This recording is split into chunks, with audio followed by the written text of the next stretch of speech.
Okay, let's get something straight here. I had eggs, sausages, biscuits, and gravy for breakfast. Your boy is fading fast. All I got to sustain me is the drive to talk about Future Redeemed and a cup of instant coffee. I'm going to need either divine intervention or the conduit to actually exist to be able to keep my eyes open another 20 minutes. But with the DLC for Xenoblade Chronicles 3 Future Redeemed coming out just in a few days, we need to talk about our expectations going in. How should we manage them? What should we expect to see, to do, to feel, possibly taste somehow? If you're into licking Switch cartridges, which funnily enough was a thing when the Switch first came out. You actually Google that. Okay, so where do we start? Future Redeemed is set to be the titular story DLC for Xenoblade Chronicles 3. So let's go over what we can expect out of it and what the overall experience should look like. So, the usual suspects. And by the way, you may hear me sipping instant coffee throughout this video.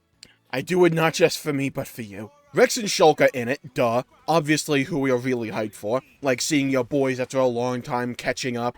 One of them looks like they started a rock band, and the other became obsessed with protein even more so than Akihiko from Persona 3. We expect Glimmer is Pyrus and Rex's daughter or something like that, and then Nickel is Shulk and Fiora's son. Matthew and Niall are two of the founders for Vandam and Ortiz respectively. It's probably related to Elvis in some way and maybe the 7th founder, and there's still 2 founders that are unaccounted for, though Reeds may be the character that looks like Ryan Shawla's daughter in the DLC that follows Shulk around. Who the Cassini founder is, we don't know. I kind of suspected it may be Mithra's kid. But hey, for all we know, it could be Riku or something. That's all well and good, but let's not restate what has been talked about at length over the last couple of days. Let's talk about that obscure crap. What we can play, see, what we'll be experiencing, what questions will we have going into this DLC. And some of the big questions are going to be, 1, how did Nickel and Glimmer manage to live into their 80s despite being bound by the 10-term limit? Yeah, don't believe me, go read the Founders Room statues for Glimmer and Nickel. Essentially, the time limit on Agni and Kavesi soldiers is that they can live for 10 years before they go and turn into hot chocolate mix. But their statues in the Founders Room, however, both describe that through unknown means they managed to live far beyond that limit. Which is intriguing since even in the base game of Xenoblade 3, we never found a way to overcome that. Heck, it was a big part of Mio's story throughout most of the game that we couldn't even begin to sort of find a way to overcome that seemingly worldly constraint. We're trying to find a way to cheat death. Death always finds a way. And then Mio was going to die because of it. We never actually found a way to prevent it outside of Mio switching bodies with M, but even then, M still had to die, and Mio's old body still got Thanos snapped. It is... could be one of a series of mechanics, could be a one-off mechanic, a sacrifice going on to be possibly involved with Shulk and Rex. Maybe they sacrifice themselves so that their kids can keep living. What's going on here, and why was this method not kept for the city's use? Which makes me think that it couldn't be repeatable. Or that the consequences of doing so were extremely grave for whatever reason. I'm also expecting us to go across a few zones. We saw the Bionis Leg Zone from the first teaser trailer, which is the island area in the northwest part of the map from the base game. We also see a snowy area. We also saw an area that looked like that one section from the base game that was a cross between Mortitha and Magna Forest. I believe it was called the Magtha Wildwoods or something. So while we only had quote-unquote 2 big zones of Xenoblade 2 Torn to the Golden Country, which is DLC supposedly equivalent to in terms of content amount, if you actually dug into the nitty-gritty of things and looked into each of those zones, we actually had quite a few aesthetics within those zones. Could be something similar here, where we're not getting the full zone from Xenoblade 3, but we're getting a little bit of a snippet of it. We saw the Bionis Lake from the first teaser trailer, which is the island area in the northwest part of the map from the base game, but we also see a snowy area. It's possible that it's part of that island as well, or it's another section of the Upper Etia region we just haven't explored yet. But we know Prison Island is somewhere in a snowy region because, you know, the key art. Also, we saw it in the DLC trailer. I kind of expect that we may see some kind of Tantal representation here, because I think I spotted some architecture that looked Tantalese in the key art. Maybe it's just me, but hey, looks like Tantal to me. Especially when you got outside the main city and you started to explore those ruins and you headed down to the lower regions. It looks like that architecture to me. Would also fit the snowy area. We also know that fog returns from Definitive Edition. Not only is what Elvis in front of almost certainly a fog gate, but we literally see a fog beast that we fight in the snowy area in the trailer, so they probably almost certainly will be a factor, though I don't expect them to be wrapped up in this DLC story just to appear and be a bit imposing for a time. One thing I found really interesting is that we see multiple multiple times where N shows up, but we never saw M in the trailer. I can't imagine that we don't see her at some point. I'm on Conduit watch personally, why Alvis has a functioning Monado and the Alvis wings or Vex can whip out the Numa sword. If it was just like one of those things, I'd be like, okay, probably some coincidence or just a nice nod. All of them together though, and I'm starting to wonder if this is deliberate. I'm also starting to wonder what's on the other side of that fog gate. Maybe there's a different explanation, but just a few too many things are starting to line up for me.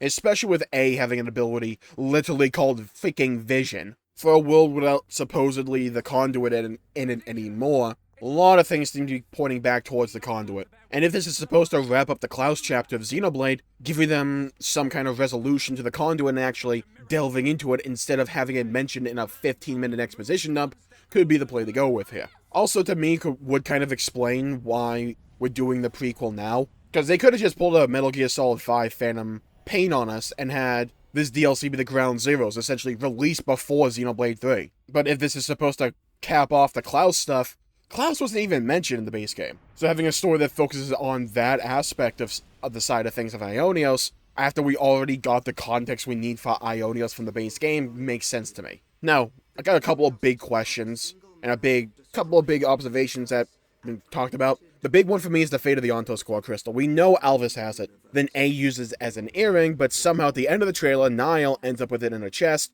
while also possessing equipment that's very much in line with the Monado 1 aesthetic. So, a few questions. 1, why the hell does Niall have the Ontos Core Crystal? 2, when does that scene actually happen? Is it early in the game or is it late in the game? Or is it in the mid-section of the game? I expect this scene to happen at at around the same time or even in the same scene as in the teaser trailer when we saw Matthew about to interlink because the background and time of day seemingly match up. I'm curious about the fate of Shulk and Rex. I'm almost certain they're probably just going to die, but only in the confines of Ionios, and they'll just come back after the events of Xenoblade 3. But why have the statues of the founders be of Shulk and Rex and not the actual founders? Or make separate Shulk and Rex statues? Why replace the founders of Cassini and Reed statues with Shulk and Rex? What are they hiding?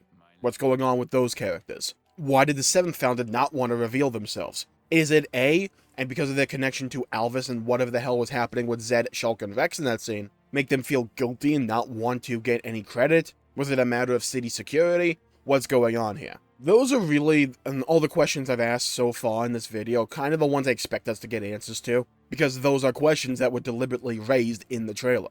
I am not expecting us to get all the answers that were raised in the base game, however, for a few reasons. One, I think those are some of the questions that they probably want to raise later on in the series, and possibly Xenoblade 4, because we know that Xenoblade Chronicles is continuing as a series because they literally said so. But I've talked about that before, and don't worry, I won't rehash it again. So the mindset I'm going into this DLC with is I'm expecting more questions than answers. I've talked about this song again before, at the end of the trailer, but it's talking about a door and walking through it and essentially closing it behind you and finding out what's on the other side of it. And while it can be scary and full of mystery, we don't know what's on the other side of that door. We have to walk on into the future regardless. To me, feels like we're closing one chapter to open up a new one. I think that's essentially what this DLC is going to represent in a lot of ways. We're going to put the final nail in the coffin for the Klaus storyline. Get him out of the picture, move on with these worlds and these characters to tell more stories with them. Another reason I'm not expecting all the answers to the questions we had in Xenoblade 3 or at the end of Xenoblade 3 is because just the length of the DLC. Like, sure, even if the main story is a little bit longer than Torn of the Golden Country, that's still not a lot of time to work with. Especially for a plot that could easily have been extrapolated or expanded on to fulfill an entire 100 plus hour mainline Xenoblade game. With these characters and the themes they're going in on about, just off that trailer, you can easily expand that to a fully fledged game. But they decided to deliberately tell it within the confines of a DLC. Which tells me, especially with all the places we're seemingly going to, and all the story events we've seen so far, that the pacing of the DLC will be rather fast-paced. That may not be a problem, it just depends upon how they utilize that fast pacing. We also know roughly the timeline of events that will probably transpire, so roughly the order of operations is N destroys the city, killing the grandfather and the children, well, possibly the children. Matthew and A meet up, they eventually meet up with Shulk and Rex, who eventually meet up and find a battle between Kevers and Agnes, where they find Glimmer and Nickel. They recruit them, they find the sanctuary for the Liberators, where by this point Riku is with them. They go off on a bit of a journey, wind up at Prison Island, fight N. The fate of that battle is not known. And then at some point, they wind up in the Bionic's leg, where Niall gets Ontos' core crystal and cosplays as the Monado 1, and Matthew seemingly interlinks with probably, Niall.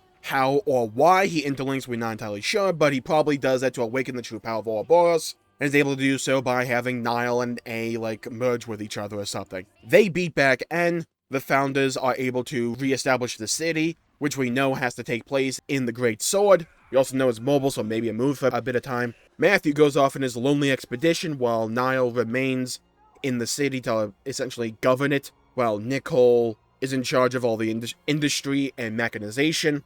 Glimmer's the healer. Glimmer and Nicole live to 80 or beyond 80. The fate of Shulk and Rex are unknown. Probably die at some point. The fate of the founders Cassini and Rita also unknown. Matthew also, like I said, goes off on his lonely expedition, and at some point his descendants return to the city. And then a bunch of years go by, and we wind up at Xenoblade Chronicles 3, where those events transpire. N's defeated, Zed's defeated, Origin activates, worlds go on their way, Ionios over. I'm expecting a lot of the focus to be on the characters of A and Niall, at least in terms of the sympathetic or the emotionally development side of things. I don't expect a lot of, hardcore character development for the other characters, except for maybe Matthew. I think a lot of the emotional investment will be placed solely on the hands of Alvis, A, and Niall here.